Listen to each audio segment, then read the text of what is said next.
Hey guys, on this episode of Ask the Agent, we're going to talk about FHA loans, home inspectors, and buyer's agents.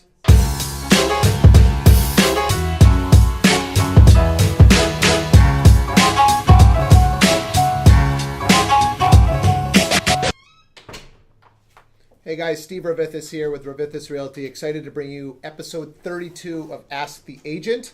Let's get right into the questions. All right. So Jason asks, my client purchased a home with an FHA loan 6 months ago. Now she needs to sell it. Are there any restrictions on how long she must hold the property? No restrictions on how long you've got to hold it, whether it's an FHA loan or a VA loan or USDA, definitely with conventional. As far as I know, no restrictions on how long you've got to hold those properties, so she'd be free to go ahead and sell it. There are life-changing events for people that nobody's locking you into keeping these properties. Now, FHA does have an interesting restriction when it comes to purchases. You are supposed to live in that property for up to a year, but if something were to prevent you where you needed to sell it, that's fine. You can't go and buy another property, FHA, if you currently own one. You might be able to do something where if you were in an investment property and over time you decided, hey, I now want to go buy my single family residence to live in, you could have purchased that first property with an FHA loan and then go buy a second property that is a single family residence. So that would be the only time you might be able to have two FHA loans. All right.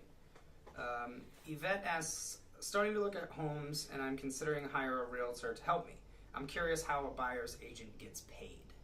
So there's a couple of different ways a buyer's agent could get paid. The most traditional way for a buyer's agent to get paid would be through the listing agency, actually. So when an agent lists a property, they negotiate a commission with the seller of that property, and that's a total commission, and they're going to offer a portion of that commission out to whatever buyer's agent brings them a buyer. So if I am working with a buyer and I'm showing them houses and we structure a deal with another agency, then we are going to actually get paid. The buyer's agent is going to get paid by that agency of the property that we end up purchasing. The other way to get compensated as a buyer's agent, if you are not working through another agency, so let's say you help somebody buy a private sale or for sale by owner, now you're going to structure two different options. One, you could have a buyer's agreement with that buyer that when you procure them the right property, that you charge the buyer a commission, or you may be able to structure it into the deal with the seller again. So if you were going a private sale, for sale by owner type of a situation, you might be able to work it into that contract so that it actually doesn't come out of the buyer's pocket. So a few different ways for a buyer's agent to get compensated. Okay.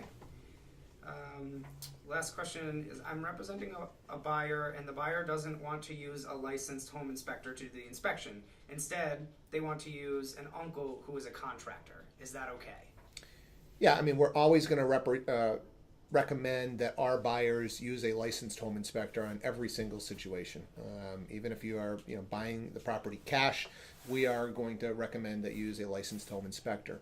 However, there are times where you may have connections within the industries. Maybe you know a licensed electrician, you know a general contractor, you know a plumber that you want to use to do the home inspection. There's nothing that says that you have to do or use a licensed home inspector. Matter of fact, you don't even have to get a home inspection if you don't want. We're going to obviously recommend that you do and have you sign a waiver if you don't. But if you know somebody in the industry that you trust, absolutely you can go ahead and use them.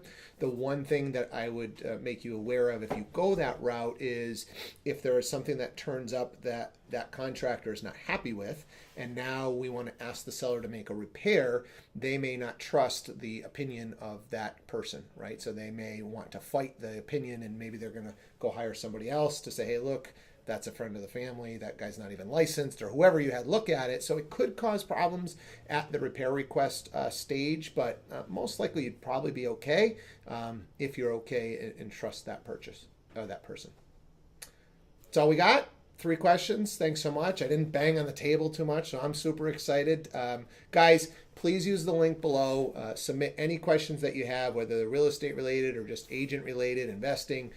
We want to answer them on a future episode. We'll see you guys next week.